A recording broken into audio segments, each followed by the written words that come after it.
Assalamu alaikum, bom dia a todos. Nós estamos aqui numa nova etapa da CIELBRA.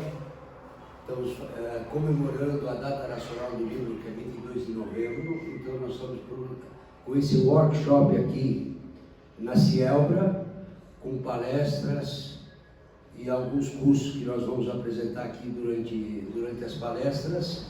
E também nós vamos ter aí o show árabe, o cantor, o dançarino, a dança folclórica, o DAPT, que é a dança folclórica lá do Líbano.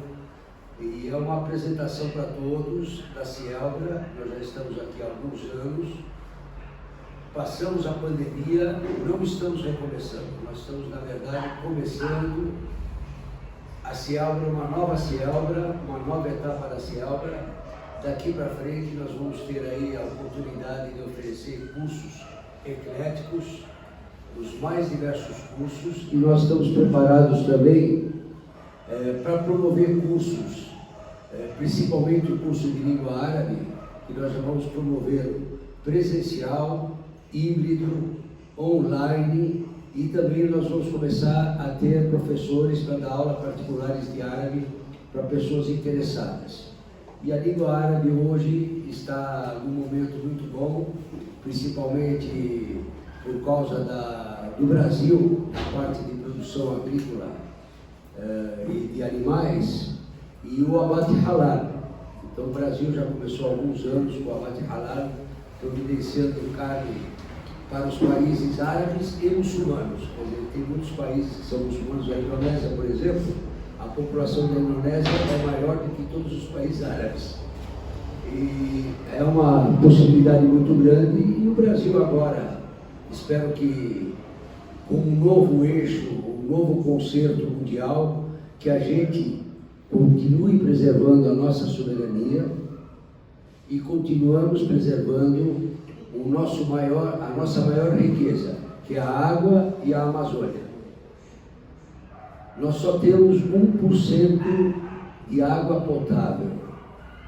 O planeta tem 70% de água, mas a água potável para a população é só 1%. E há 20 anos atrás, na 25ª hora da Record, eu participei de um debate, de uma palestra que já 20, 25 anos atrás tinha uma preocupação muito grande com a água e com o meio ambiente. E hoje nós estamos numa nova etapa, e pelo que nosso presidente que é eleito atualmente, o Lula, o presidente Lula, ele colocou lá que todo mundo tem que colaborar e participar, não é simplesmente vamos lá, vamos no meio ambiente. Então, vamos começar o início das palestras com o professor Cazé, que eu gostaria de apresentá-lo a todos aqui. Já fez vários cursos aqui de insetos, alimentação através dos insetos, e é uma coisa que também está crescendo muito no planeta. Obrigado a todos. Por favor, professor. Eu preciso do Marco para ele colocar aqui deixa eu ver se vai entrar.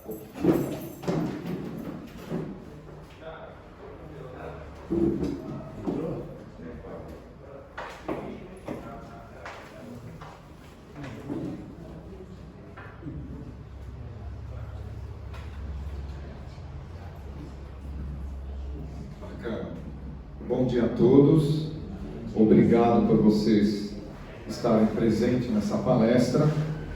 E eu trouxe aí uma imagem, essa imagem aqui central aqui, que é uma coisa também que nós gostamos muito. Estou vendo a Vânia com o cachorrinho dela, são os nossos pets. Se não me engano, no domingo nós chegamos a 8 bilhões de habitantes no planeta Terra. E conforme aumenta o número de habitantes humanos, também aumenta o número de animais de companhia. Então, o curso que eu tenho voltado aqui na CIELBRA, ele é para criação de insetos para alimentação humana e animal. Embora vocês estão vendo eu vestido, com a minha doma, eu trabalho com alimentação humana basicamente. Mas eu vou, nessa palestra aqui, dar uma introdução do curso e o que está acontecendo, mais ou menos, no mundo nesse tema. Então, hoje, mais de 70% de grãos que são produzidos no mundo, ele é destinado para alimentação animal. Só para a gente fazer um... Então, eu, como o Moraes disse, eu sou o professor Casé Oliveira, eu sou biogastrólogo e Bugs Cook. Bugs Cook nada mais é do que um cozinheiro de insetos. Tá? E eu sou pós-graduado em gastronomia e cozinha autoral pela PUC do Rio Grande do Sul. Eu faço parte também de uma escola que chama Cursos EAD Total, são cursos sempre online. Sou membro, né, aí da professora aqui da Cielba, professor convidado do curso de Gastronomia Sustentável na disciplina de Antropoentomofagia. É um nome bem complicado, mas são antropo, de homem, ento, de insetos, e fagem, de comer, são humanos comendo insetos. E sou o atual presidente da Asbracia, que é a Associação Brasileira dos Criadores de Insetos Alimentícios. A palestra de hoje nós vamos falar sobre alimentação do futuro, insetos alimentícios, e aí eu já vou fazer uma pergunta para quem quiser aí responder. Os insetos serão o alimento do futuro? Quem pode dar uma... Sim ou não? Só um... Sim. Sim? Então vamos falar um pouquinho sobre isso. Bom, eu costumo fazer uma introdução sobre a minha história, a história do Bugs Cook. Inclusive vocês estão vendo ali, tem aqui é um chefe americano. Olha a anteninha na cabeça dele. Ele tem um livro, tá vendo? The Eat a Bug.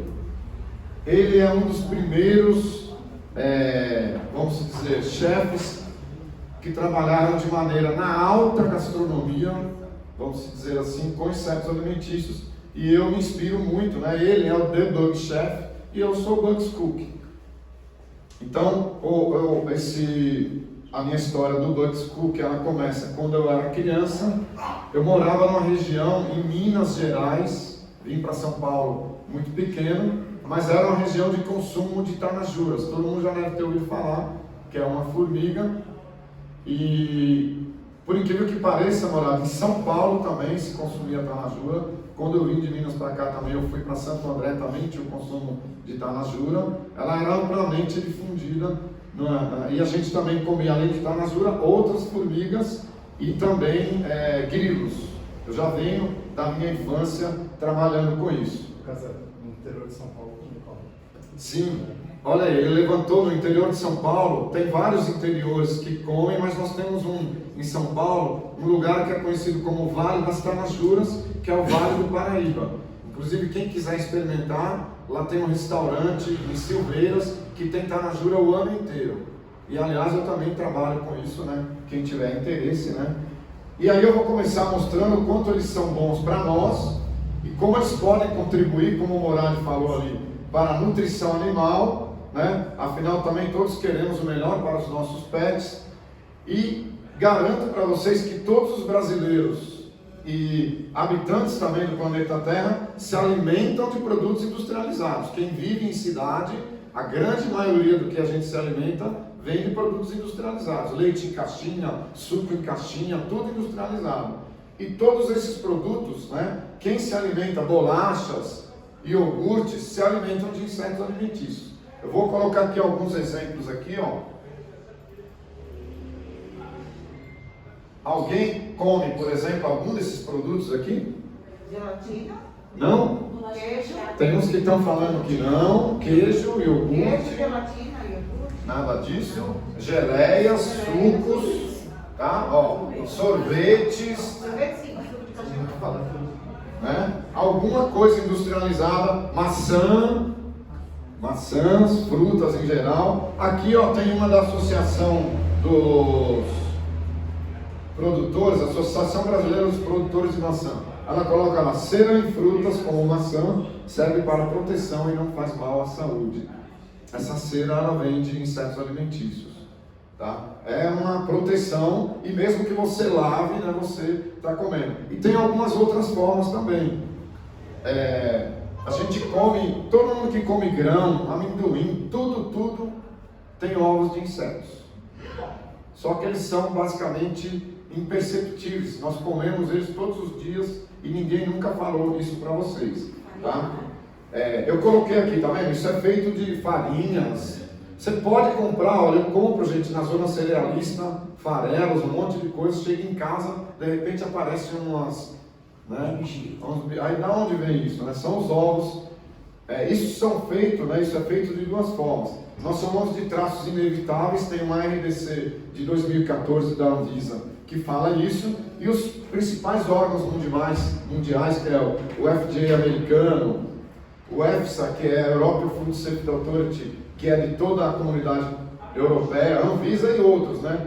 Eles permitem por não ser nocivos à saúde, porque imagina vocês se algum desses insetos transmitisse a Covid, por exemplo. Não seria permitido, né? Eles não são nocivos à saúde. E aí, tá vendo?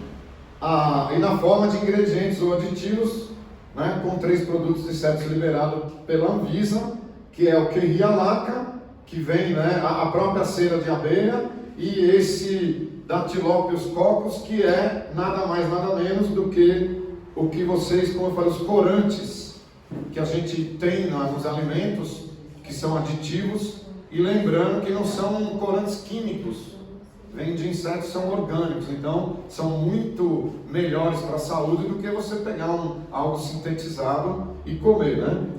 E além disso, mais de 2 bilhões desses 8 bilhões de pessoas, né? Já não está dando, né? Aqui está falando cerca de 30%, era antes dos 8 bilhões, mas eles têm isso em sua dieta habitual. De que forma? Por exemplo, quando a gente fala em insetos na alimentação, que país vocês lembram? Primeira coisa que vem na cabeça. China, Índia, Tailândia. Mas esses países, para você ter uma ideia, eles estão no consumo mundial em 5º lugar, por exemplo. O México é onde tem o maior número de espécies alimentícias do mundo, né? A América nossa aqui, tanto do norte quanto central e América do Sul, nós somos os maiores consumidores de insetos do mundo. Dessa forma que eu estou falando dele inteiro, e não é assim que nós vamos ver o futuro, porque imagina para vocês aqui, eu colocar um insetinho aqui para vocês comerem ele inteiro. Não está na nossa cultura ou da grande maioria. Aliás, eu vou falar que está na cultura dos nossos ancestrais, mas na nossa atual não, tá? Bom, e aí, né, os insetos, eles representam baixo risco de transmissão de zoonoses, né, já que são taxonomicamente muito distantes dos seres humanos, né, e pets, do que o gado convencional. Por exemplo, quem sabe qual é o animal mais próximo da gente na árvore genealógica ou na taxonomia? Rato. Quando a gente precisa de válvula do coração, o porco. Né? E todos esses animais, até as aves, elas podem trazer risco de gripe aviária, vaca louca, uma série de coisas, porque eles estão muito próximos da gente, tá? Mas os insetos, eles estão muito distantes, não tem qualquer risco assim que você possa, né, trazer. Ali eu coloquei, né, o continente americano, como eu falei, é o campeão em número de espécies comestíveis, seguidos de Ásia e África, tá? Então, se vocês olharem aqui, né, o mapa, ele coloca aqui, e inclusive colocam, né, as espécies ali. Olha lá o número de, quanto mais marrom lá, vermelho, são os países que tem mais espécies. Olha aqui, ó, né? Essa região aqui é México, exatamente, aqui em cima, Estados Unidos, América Central, América do Sul, né? Todos somos grandes consumidores dessa forma, né, que a gente fala. E aí eu pergunto, inseto para alimentação é um assunto novo? Não, gente, vocês estão ouvindo isso agora, de repente, porque não é uma coisa que vocês não tinham, talvez a grande maioria, conhecimento. Mas como dizia aí o Aristóteles, né, a verdade está no mundo à nossa volta. Existem vários livros, por exemplo, Torá, que são, né, dos judeus, na Mistivá 151. As Mistivás são, tem Mistivá positiva e negativa, são orientações que eles dão para, né, os fiéis. E na 151 ela fala do que é o consumo de gafanhoto.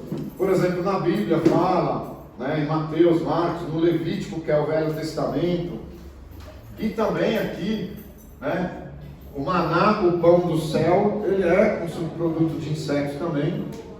Né? Se vocês procurarem nos registros aí, vocês vão ver essas associações.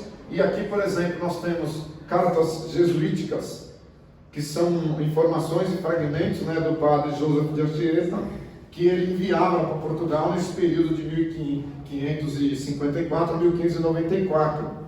E nessas cartas ele relatava o consumo dos habitantes locais. E nessas cartas ele fala do consumo de insetos. E aqui eu tenho um trabalho da NASA, que é a Agência Espacial Norte-Americana, que num dado momento, basicamente no ano de 1981, ela procurava saber como levar alimento para o espaço. Então eu vou pegar a carne, eu não posso levar um boi. Eu quero criar, por exemplo, um animal na Lua, ou aonde eles estavam pensando, em Marte, aonde que eles estavam querendo ir, e fala, será que a gente vai conseguir levar galinha, boi, animais grandes? Não, nós temos que, de alguma maneira, transformar isso. Eles fizeram em comida liofilizada e uma série de coisas, mas eles fizeram um amplo trabalho, né? Com o departamento de medicina da George Washington University, e eles pesquisaram isso no mundo inteiro. Isso é um documento livre, inclusive, e aí a NASA chancelou que, inclusive, o Brasil, né, é um grande comedor de insetos, já nessa história aí, né? Então, além de fazer parte da história mais atual, né, os estudos mostram que são bem mais antigos. Por exemplo, esse rapaz aqui, o Monteiro Lobato, né, estou vendo o pessoal livros aí, né, da literatura, ele tem a Barca de Gleio, segundo tomo. Ele comenta lá que ele estava naquele momento conversando com o jornalista, que é o Rangel, que ele estava comendo insetos. Essa aqui é isso, a tanajura. Ele falava que a tanajura é o caviar do Vale do Paraíba, porque a tanajura, todo mundo acha que a gente come o bumbum dela, na verdade, fala o bumbum da tanajura, né? Mas na verdade é o abdômen, e ele está cheio de ovas, que seriam os ovinhos dela, e a gente come na verdade as ovas da tanajura, semelhante ao caviar. Ele associou isso, e ele falava que o gafanhoto, né, o grilo, era o camarão dos céus, porque os insetos também na árvore filogenética, eles são parentes dos animais marinhos, né, dos crustáceos. E aqui duas importantes figuras aí, né, da atualidade. Angelina Jolie, ela fez um filme e ela cozinhou, na verdade, aqui aracnídeos, vocês estão vendo ela comendo uma tarântula aí, né? Mas os filhos delas, ela adotou algumas crianças do Vietnã, e no set de filmagem ela fez isso aí. E lembrando, né, isso aí, quem quiser buscar um pouco mais sobre isso, na guerra do Vietnã, a primeira coisa que a gente tem que fazer quando vai fazer uma guerra é sufocar o inimigo na parte alimentar. Corta todas as fontes de alimento dele, ele vai ter que se entregar, porque ele vai morrer de fome. Fizeram isso no Vietnã, mas os caras tinham insetos lá. Então eles fecharam tudo, não deu certo, porque os caras internamente eles conseguiram, uma das, como é que se diz, registros sobre isso, né? E aí o que os primeiros habitantes da Terra comiam? Para a gente fazer isso, nós temos algumas técnicas. As duas principais são os isótopos de carbono, que é o que a gente tem em cada um de nós, e a técnica dos coprólitos, que, né, copros são fezes e litos pedras, ou seja, são, né, fezes fossilizadas.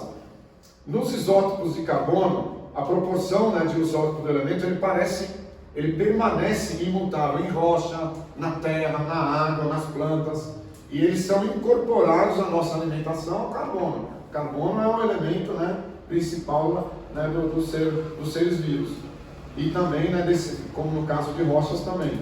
E aí, nessa pesquisa da USP, eles fizeram uma grande pesquisa e descobriram, né, que os primeiros humanos da Terra se alimentavam basicamente de insetos e vegetais e frutos. E essa técnica ela é tão precisa que ela não só consegue detectar o elemento, como a região que acontecia isso.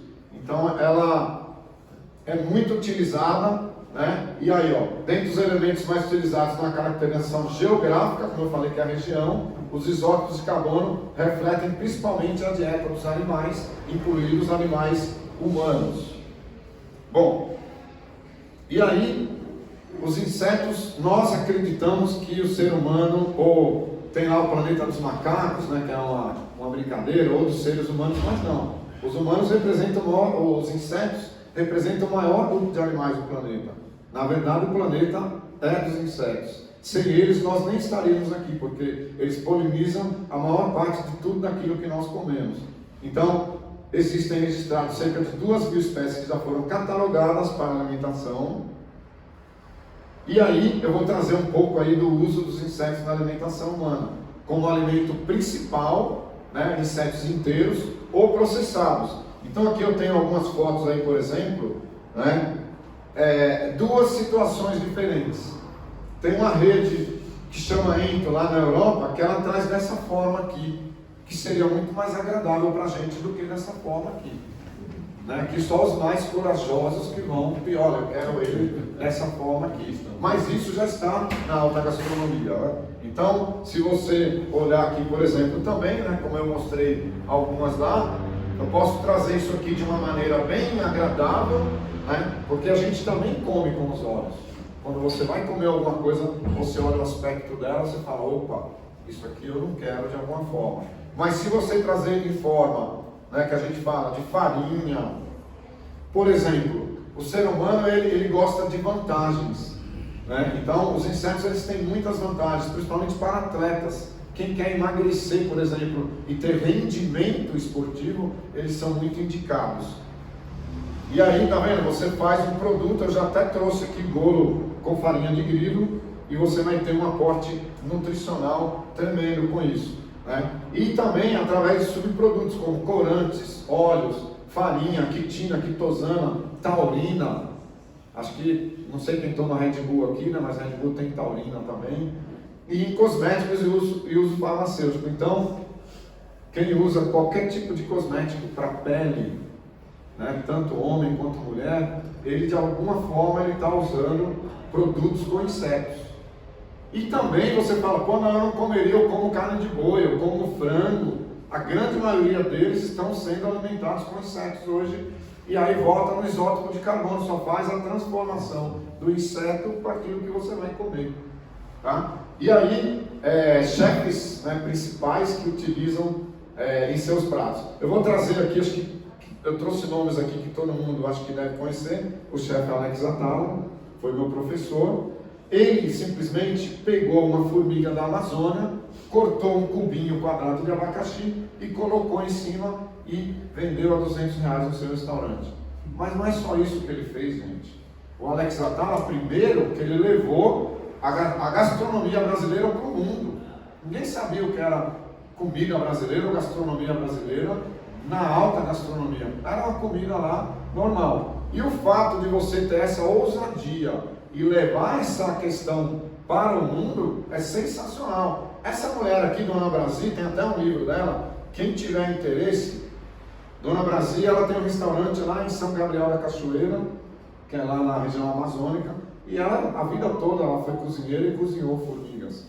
E grandes chefes como a Atala, um laboratório de comida nórdico, Food Labs, da Escandinávia, foi para lá. O mundo inteiro, até o Noma, que é um dos restaurantes mais caros do mundo, o René Rebesito, foi para lá e levou, vou falar um pouco sobre isso, para a gastronomia. O nosso querido francês abrasileirado, Olivier Anquier, quem olhar no site dele, tem uma receita lá de farofa de tanajura. Então são nomes, por exemplo, eu trago aqui, por exemplo, a chefe também, Andréa Pimentel, trouxe alguns nomes só, mas tem gente pra caramba. Aqui em São Paulo temos alguns restaurantes, além do Alex Atala, tem o Jambu, que é um restaurante amazônico, que tem também insetos na gastronomia. A chefe Andréa Pimentel, ela faz parte do programa da Eliane, do Prato Secreto. Eu gosto de trazer ela porque eu jamais pegaria um bolo ou alguma coisa e daria para você e depois falava, o que você comeu? Você não sabe. Ah, você comeu, vamos supor, né, olho de cabra dissolvido. Na gastronomia eu respeito o trabalho dela, é bacana, traz mídia, tudo, é minha colega inclusive, mas eu não faço isso. Não trabalho inclusive, né, com baratas, acho que baratas causam muita repulsa. embora para a alimentação animal ela seja muito boa. Para vocês terem ideia, a barata tem 70 e poucos por cento de proteína. Ela é espetacular, mas não para a alimentação humana. E aí, no caso eu aí, né, Bug Scoop, tem lá o ratinho lá do... Bom, insetos na alimentação animal. Nós podemos utilizar como alimento vivo. A grande maioria dos animais, gente, eles vivem na natureza e a outra parte nós domesticamos. E quando a gente domestica o animal, o que a gente dá para o animal? Ração. Tá? Mas, gente, ração, come, eu lembro uma vez aí que o Dória, ele não queria fazer uma ração para humanos. Ele queria pegar um negócio lá que era uma coisa que chegava perto do prazo de validade e fazer, né, um alimento para dar para as pessoas. A ideia era até legal, mas como levou o nome de ração humana, aquilo pegou muito mal. Então, quando você dá ração para o animal, só ração, é bacana e tudo, muitos veterinários vão falar que é maravilha, mas eu sou biólogo, por exemplo, e o animal, ele precisa de variabilidade alimentar também. Muitos animais hoje têm todo tipo de intolerância, alergia, é uma coisa incrível, muito baseado na monotonia alimentar. Então, eles precisam de lembrar um pouco a natureza, e quando você dá um alimento vivo, você traz isso para ele e você reforça, né, a alimentação dele. Olha o pássaro lá, imagina ele pegando um insetinho na natureza ali, suculento. Tem até é viscoso, mais gostoso, né, do bom betimão, né? Então, mas lembrando que, como vocês viram aí, Solange, os insetos para nós não são viscosos, né? Eles são em forma de farinhas, é muito tranquilo. Aqui a gente está falando de alimentação animal. E aqui eu coloco aqui, né, a Purina. A Purina é Nestlé, para quem não sabe, Nestlé também faz alimentação animal. Ela tem essa divisão. E aí ela fala, Purina acredita, né, que o seu animal vai comer aí, né, insetos, né? Também vende. Eles colocam food, que é o alimento com plantas, né? Que é o plant-based, muito falado, hambúrguer, para quem de repente é vegano e tudo, né? Ou vegetariano. Tem muito hambúrguer aí baseado em plantas. E aí, isso aqui foi muito melhor do que transgênico, né? Então a Purina falou isso, vamos supor, em 1 ano, 2 anos depois, ela lançou essa aqui, ó. Purina introduz Natur's Protein, que é proteínas natural, com o Plant and Insect Proteins, né? Baseado em plantas e insetos alimentícios. Aqui também tem uma outra, né, que chama Chips, que é você dar um petisco para o seu animal, né? Então uma bolachinha, alguma coisa assim, né? E aqui também outros, mais ou menos, né, ela olhando aí, né, o alimento dela, né, o sapinho aí, tá? E aqui, né, alguns animais também comendo insetos alimentícios. Vamos lá. Bom, aí ração animal com proteína dos insetos. Ela tem um potencial gigante, isso aqui já está no mercado, para substituir a farinha de peixe de soja. Olha que interessante. Hoje, esses animais suínos, aves principalmente, você precisa dar não só o milho, a soja, mas você precisa dar uma proteína animal. E geralmente, da onde vem isso? De farinha de peixes e de pesca oceânica. Os peixes, a grande maioria dos peixes, eles não são criados em fazendas aquáticas, nada disso. Eles vêm de pesca de arrasto, só que isso está declinando cada vez mais. O oceano não aguenta mais pescar e não dá um tempo para ele se recuperar. Então a farinha de peixe está cada vez mais cara e estão procurando, né, soluções para isso. Então eu coloquei aqui, lembrando que a farinha de peixes é de pesca de arrasto e está declinando cada vez mais, tá? Bom, eles são alimentos de alto valor biológico. O que isso quer dizer? Quem pode me citar um outro alimento aí que é de alto valor biológico? Que tem proteínas, aminoácidos? Vou falar o ovo. Não sei quem come ovos aqui, mas ovos é de alto valor biológico. E os insetos também. Eles, né? Alguém falou alguma coisa? Ah, também. Tem vários, né? Então, na forma de compostos proteicos, proteínas de insetos. Farinha de insetos, exemplo, grilos, e eles são cheios de proteínas. Lembrando que a proteína dos insetos ela é de boa e rápida digestibilidade. O que quer dizer isso? Que você pode usar pré e pós-treino. Você vai fazer um treino, aí você utiliza ela, e depois você precisa recuperar aquilo que você treinou também, você utiliza ela. Tem ômega 3, ácidos graxos, micronutrientes e ferro. O ferro dos insetos é o ferro M. O que quer dizer que é um ferro M? Que ele já torna isso biodisponível para você. Por exemplo, quem tem carência ferropriva, ele precisa, quando a gente come alguma coisa, quem lembra aqui de quando nos restaurantes vem junto com a feijoada uma laranja, geralmente vem junto.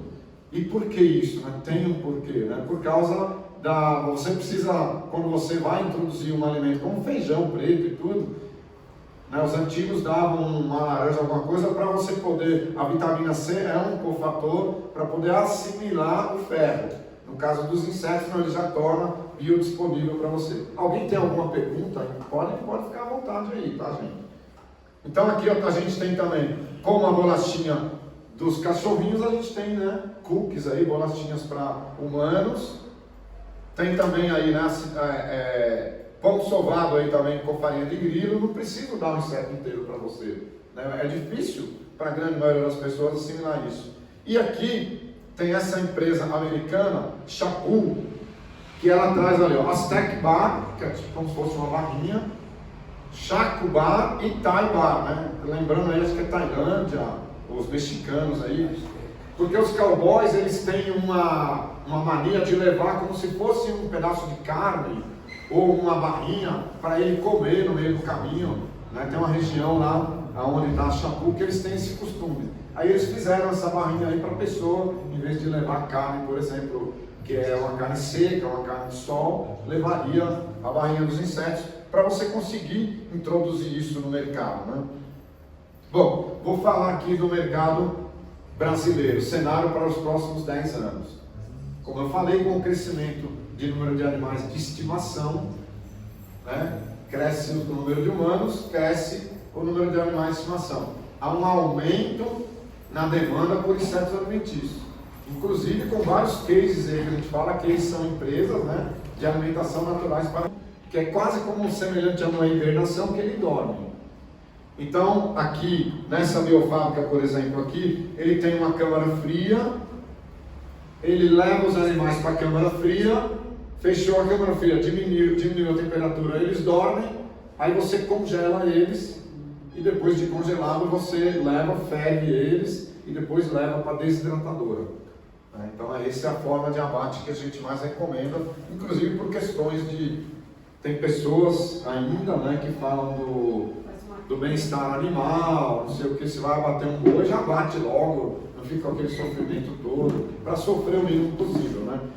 E aí a maioria da distribuição através de rodovias, né? Aí eu não vou falar muito sobre isso, através de distribuidores, lojas de pet, escolas de gastronomia, restaurante, eu vendo muito isso para escolas de gastronomia, gente, bastante, tá? É um mercado em franco crescimento, principalmente na área da alimentação animal. Então, se você quer hoje fazer um curso desse e ganhar dinheiro, começa com alimentação animal, tá? Aí eu falei da quantidade de proteína, já falei um pouco sobre tudo isso aí, e aí eu trago aqui, por exemplo, ó, o David Lacombe, mas tem uma série de atletas, principalmente canadenses e americanos, utilizando isso, e aqui, por exemplo, é uma empresa FNX, que é americana, que ela faz whey a partir de insetos, o whey protein. Por quê? Geralmente o whey, a gente extrai da soja, a proteína, ou de leite, e a soja transgênica e leite. Muitos atletas têm intolerância à lactose também, fora que a diferença é muito grande. Gente, se você pegar um bife de 100 gramas, que a gente procura trabalhar com, né, medidas, ele tem cerca de 24% de proteína, que é um pedacinho dele ali. No caso dos insetos, um bife de 100 gramas de insetos, ele tem 48% mínimo.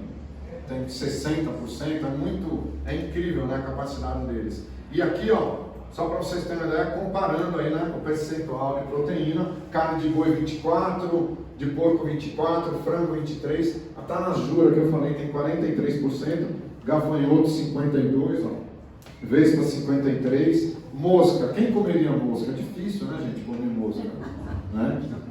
Mas a mosca soldado negra, como que eu falei, black soldier fly, você vai utilizar numa alimentação animal 60% de proteína. Isso é um espetáculo, tá? Aí vamos lá. Aqui alguns produtos, eu tenho alguns produtos no mercado, que é chocolébrio, chocojura e chocogrilo. Cachaça, eu vi que parece que aí dentro tem, né, não sei se tem alguém trabalhando com cachaça aí, ou eu vi errado, eu vi no pessoal das placas lá, tem cachaça com insetos. Isso aqui uma receitinha minha também, que é um produto ancestral aí, tá? E aqui também tem vários produtos aí, gente, com insetos, tá? Aqui, ó, tofu de insetos, tem tudo aí que vocês possam imaginar. E esse aqui, tá vendo, que é o Quick Nutrition, é um whey a partir de insetos alimentícios. Se me permite, Casal? Claro.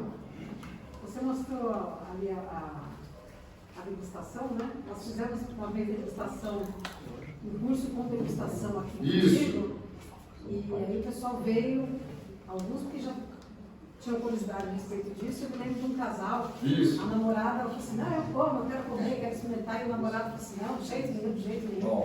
Ele experimentou ele foi o cara que mais comeu. Ele falou assim, isso aqui tem um gosto torradinho, de amendoim e tal. Ele foi assim, o que mais emplacou, ele chegou aqui e falou que não ia comer de jeito nenhum, experimentar de jeito nenhum. Ó, ninguém perguntou que gosto tem, tá bom, já vou concluir já, tá? Então, mas eles lembram isso aí, castanhas, algo nesse sentido aí. Tá? Então, para a gente concluir, deu vontade de experimentar ou não, eu preciso dar um aviso para vocês. Tudo que vocês vão olhar nessa figura aqui, ó, tem gente que tem alergia alimentar. Orientações e restrições, procure um médico. Aqui tem celíacos, tem ovos, quase a gente tem, né? Mas tem a população em si, às vezes pode ter alguma intolerância. E como eu falei, né? Aviso de alergênico. Os insetos, olha que interessante que eu vou trazer para vocês aqui. Crustáceos, incluindo camarão, são frequente causa de alergia alimentar. Alguém aqui tem alergia a camarão, por exemplo? Olha lá. Tá? Muito importante. Então, por que essa alergia? O camarão, eles são, como eu falei, aparentados, distantes mais dos insetos, né? Mas eles representam, quem tem alergia, se apresenta em você alto nível, né, de anticorpos IgE para a tropomiosina, que é uma proteína, que corresponde até 80% contra camarão. Mas olha que interessante aqui, ó. Eu coloquei aqui crustáceos, o Metapimeus, ali é uma espécie de camarão. Então ele tem 99%, quem comeu camarão, até de cheirar o camarão, de fechar, né, a respiração, a boca e tudo. E olha só que interessante, aí tem ali embaixo aracnídeos, que são aranhas, e insetos. Somente um inseto, que é a periplaneta americana. Quem sabe o que é a periplaneta americana? É a barata de esgoto, a barata doméstica. Somente ela, tá, periplaneta 7 aí, que é a tropomiosina dela, ela é muito próxima, 82%, 90%, ela é muito próxima do camarão. Até maldosamente o pessoal fala que o camarão é a barata do mar. Não é, o camarão ele come detritos, são outros detritos dos mares, né? É o lixo do mar, mas é uma coisa diferente, são matéria de decomposição. No caso da barata, é esgoto, né? A cabeça de camarão, pessoal, quando fala cabeça de Isso. camarão, que porque está todos isso. As fezes estão na cabeça. Maldosamente, mas é basicamente isso aí. Então, para a gente concluir, tá? Indivíduos que têm histórico de alergia a camarão, mariscos, podem ser alérgicos a insetos alimentícios. Então a gente traz o alerta, mas podem ser, como eu falei, só a barata, a tropomiosina do grilo, do tenebro, ela mesma tropomiosina do boi, do porco, não tem homologia, né, com os crustáceos. Então, para a gente concluir, quero fazer um convite, quem tiver interesse de fazer o curso de criação, para você se tornar um fazendeiro de insetos. Já existem vários fazendeiros de insetos no Brasil, me siga nas redes sociais. Eu coloco o contato no Instagram, que é Bugs Cook ou Casé Oliveira, e os canais da Ciel, que tem os meus contatos aí para né, a gente dar esse curso para vocês aí. Muito obrigado pela atenção e um ótimo trabalho. Mais alguma pergunta? Não, tá tranquilo. Pelo jeito ela vai criar, ela gostou do... Não?